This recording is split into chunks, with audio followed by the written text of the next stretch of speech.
dito ang asawa mo! Nasaan ang asawa ko? Labas mo na siya! Sure ako na dyan.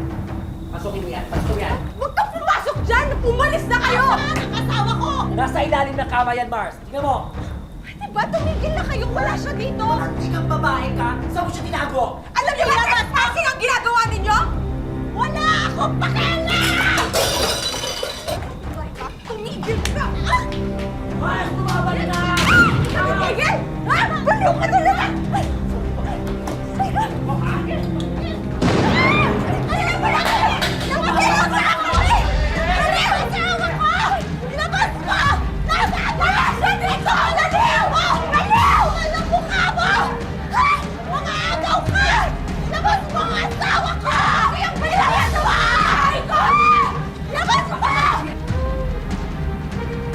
Kapitan, sorry. Misunderstanding lang to.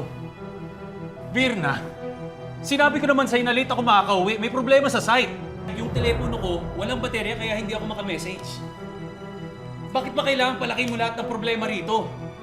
Imbis na tayo yung aayos nito, bakit dinadamay mo pa yung iba?